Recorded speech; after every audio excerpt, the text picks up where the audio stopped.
Welcome to the Ghosts of Taos podcast. I'm your host, M. Elwell Romancito, and I'm going to walk you through some of the stories, tales, and rumors of the supernatural, ghosts, and the paranormal of Taos, New Mexico. Thank you for joining me.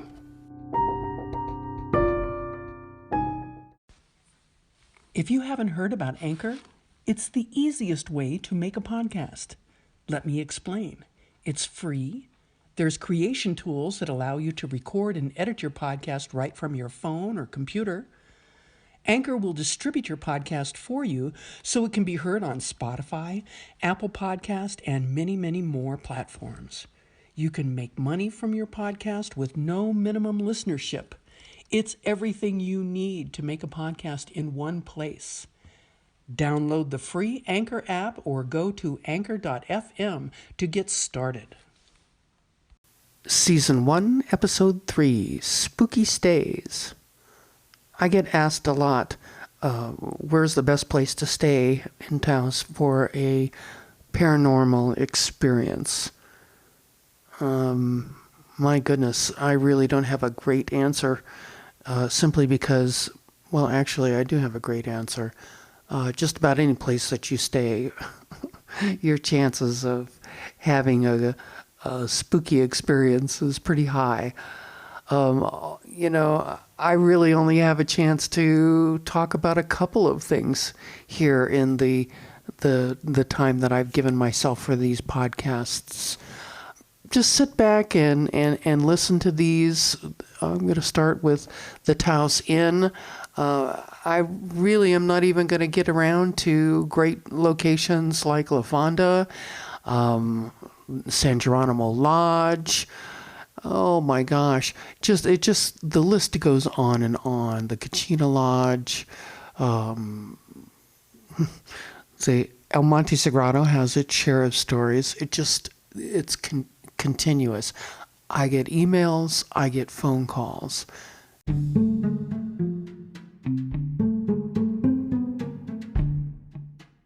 The Taos Inn, Doc Martin's restaurant, and the Adobe Bar are nearly at the very heart of Taos. Boasted as the living room of Taos, it's a happy and lively place. Known for live music, fantastic margaritas, and an ambiance that is quintessentially Taos, makes the historic hotel a must-see on the itinerary of the visitor. Locals are just as much a part of the experience as are the libations.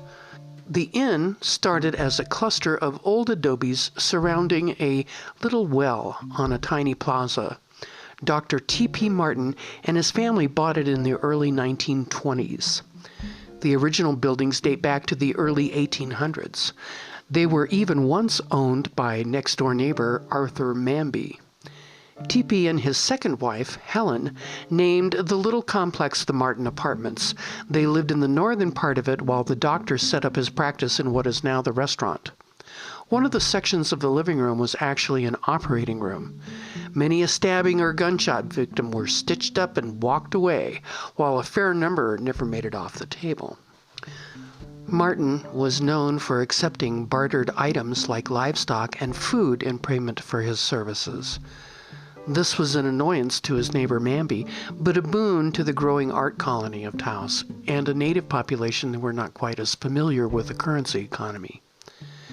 Well-loved and respected in the community, Doc Martin became woven into the fabric of Taos. His sister, Rose, married artist Bert Phillips in the early days of the art colony, and often rented out their little apartments to visiting artists and celebrities and other notables like Greta Garbo, Thornton Wilder, and Anthony Quinn. Beyond the surface, the Taos Inn has another distinction. Many paranormal experiences are recounted.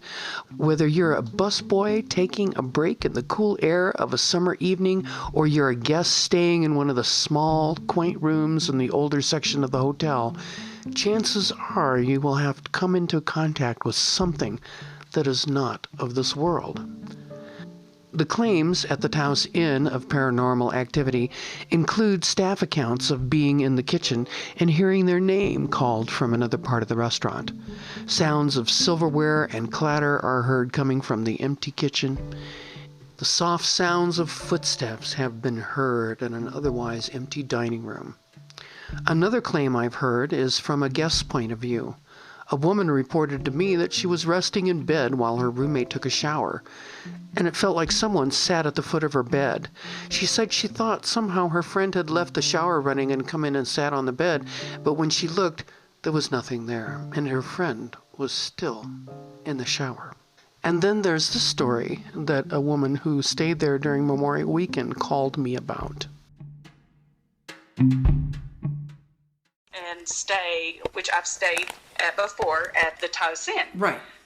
They love it there. We were supposed to have 2 suites at like in the 300 level area, and when we go to check in, they said, we're totally out of rooms. We have their room, but y'all are going to have to stay in room 106. Okay. No big deal. Right. So we check in, but when we walk in the room smelled it smelled like sulfur. Uh-huh. And so I was like, oh my God, what? So I was like, well, let's flush the toilet. We're not going to be in here, but just to sleep anyway. Mm-hmm. We go walk around the square. We have, dinner at Doc Martin's, and have a couple drinks. But this is like at 6:30 or 7. Right. Go back to our room. I watch my iPad, that kind of stuff. Mm-hmm. Husband goes to sleep. I go to sleep.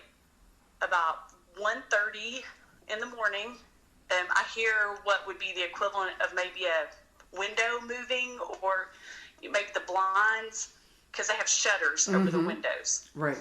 And we had the windows open because, there's no air, they had the air conditioning turned off. Mm-hmm. So I hear a noise that wakes me up, and I look over toward the windows, and I see a woman standing there.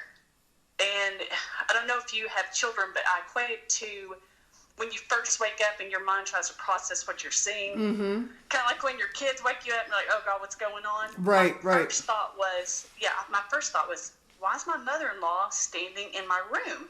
And then I just kept looking, and I could actually see it was an older woman, and she had on like a wrap shawl like thing. And so I thought, what the hell's going on?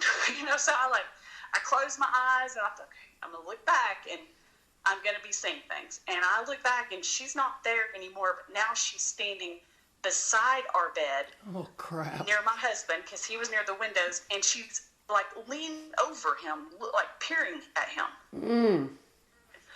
And so then I start shaking. I'm like, you got to wake up. There's someone in our room.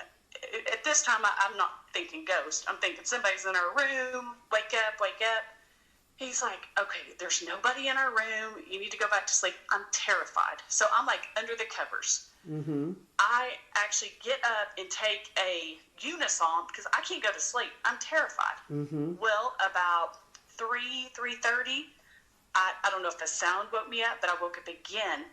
And I look, and she's standing in the corner of the room, just watching. Geez. Just watching. Oh, please. And so then I'm like, there is a ghost in our room. Get up now. And he's like, are you kidding me? And I'm like, no, get up, get up. He never sees her. I'm the only one that sees her. But to me, she was more interested in him. I can't describe it. It gives me chills right now thinking about it. So he's like, don't tell my parents, they'll be upset. They'll think you had a bad time. I'm like, no, they won't. Well, on the way home, I thought, okay, I'm just going to look up Taos Inn, room 106. Mm-hmm. Immediately it pops up and says, other people have seen a tall woman in room 106.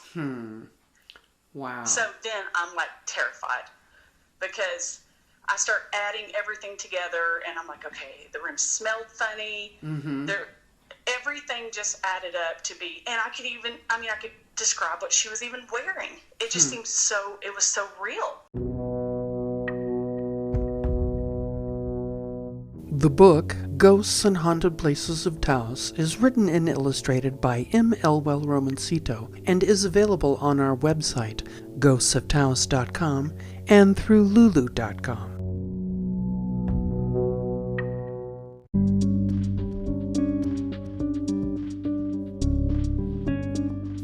A friend of mine was staying here in Taos, and this is just prior to me moving here. And they were staying in a bed and breakfast at the foot of Bent Street, was known as Casa de Feliz, and I believe that now it's a rehab facility.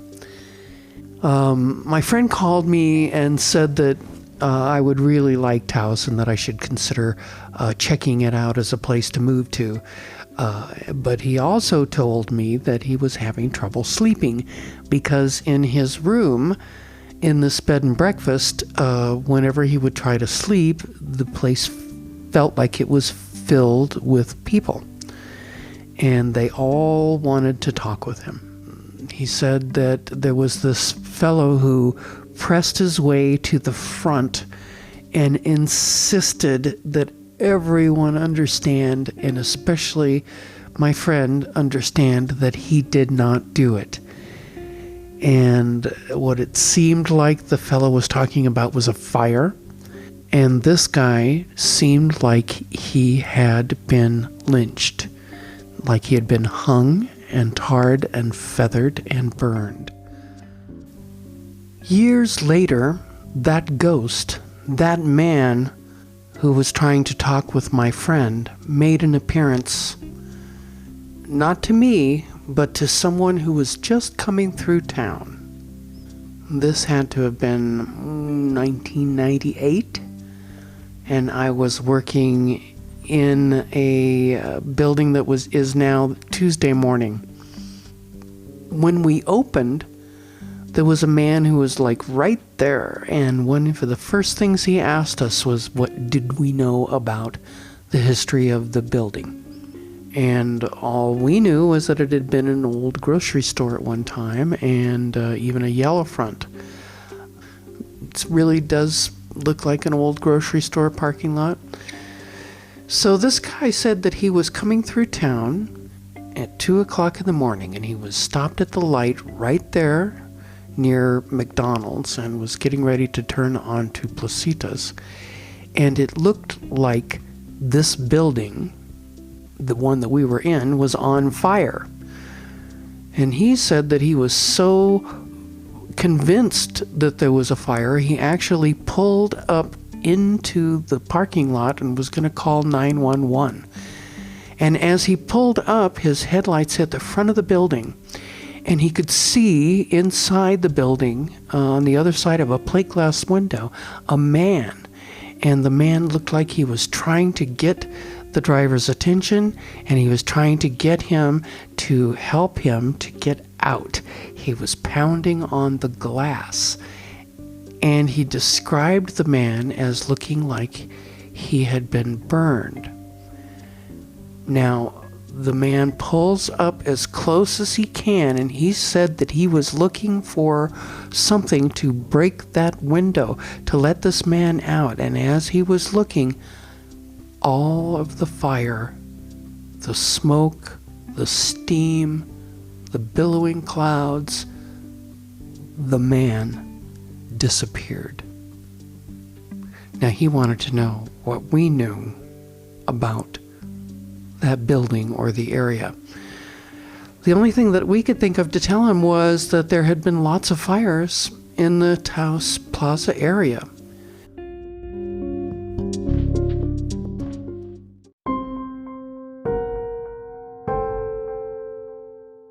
Thank you for listening.